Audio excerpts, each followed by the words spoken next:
Pemerintah menegaskan tidak akan merelokasi warga Gaza secara permanen. Hal ini merespon pro kontra atas rencana Presiden Prabowo yang hendak mengevakuasi warga Gaza yang terluka ke Indonesia.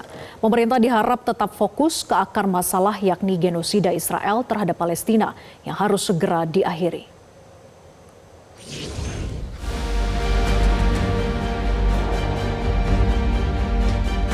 Menteri Luar Negeri Indonesia Sugiono memastikan langkah kemanusiaan yang dilakukan Presiden Prabowo Subianto untuk mengevakuasi warga Gaza bukan berarti merelokasi warga Gaza. Warga Gaza akan dipulangkan kembali saat kondisi kondusif. Sugiono juga memastikan pemerintah tidak akan mengevakuasi jika tidak ada izin dari pihak Palestina. Kita siap jika diinginkan, jika dibutuhkan untuk memberikan bantuan. Kita siap jika dibutuhkan untuk untuk menampung korban-korban luka, anak yatim, kemudian anak-anak pelajar-pelajar untuk dirawat di Indonesia. Kemudian pada saatnya mereka juga harus kembali ke Gaza seperti itu. Sebelumnya, Majelis Ulama Indonesia mempertanyakan rencana Presiden Prabowo Subianto untuk mengevakuasi 1.000 warga Gaza ke Indonesia. Langkah itu dinilai membuka jalan bagi Zionis Israel untuk lebih leluasa menjajah Palestina.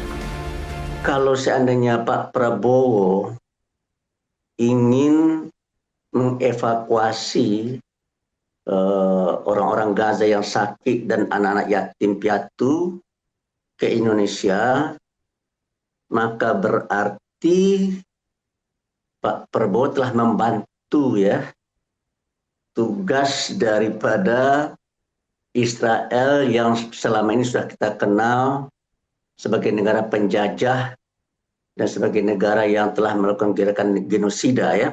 Buatlah rumah sakit di Gaza, berikanlah pelayanan kesehatan di Gaza, jangan bawa mereka keluar. Sebab bila mereka dibawa keluar dari Gaza, saya yakin dan percaya tidak akan bisa kembali ke Gaza. Karena apa? Karena memang Israel dan Amerika sudah berniat untuk mengusir mereka dari Gaza. Pemerintah Indonesia diminta untuk memastikan bahwa langkahnya untuk Gaza benar-benar untuk kemanusiaan dan tidak terseret misi penjajahan terselubung. Nah, tentu ada tambahan menurut saya dalam rangka memastikan itu, tidak hanya sekedar dua seperti yang disampaikan oleh Bapak Presiden, yaitu adanya izin dari para pihak dan sementara ini masih umum, tapi kita harus dorong agar lebih khusus, agar betul-betul yang masuk ke kita adalah semurni-murninya kemanusiaan tadi, yaitu tambahan nomor 3, memastikan kerangka waktu bersama negara-negara sekitar atau bahkan mungkin Amerika tentang pentingnya menghentikan genosida. Kapan genosida itu akan dihentikan, dan yang terakhir adalah memastikan kerangka waktu bagi para pihak di Timur Tengah dan dunia secara umum tentang kapan kemerdekaan Palestina itu akan diwujudkan.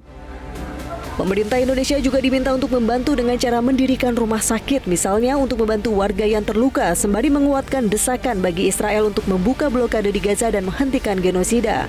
Di Gaza sebenarnya sudah ada rumah sakit Indonesia yang dibangun dan dijalankan dari hasil donasi rakyat Indonesia melalui lembaga kemanusiaan Mercy. Hingga kini Mercy masih mengirimkan tenaga medis ke Gaza untuk menolong warga yang terluka dan mengirimkan bantuan kebutuhan hidup seperti makanan hingga air bersih. Tim Liputan Metro TV. Jelajahi cara baru mendapatkan informasi. Download Metro TV Extend sekarang.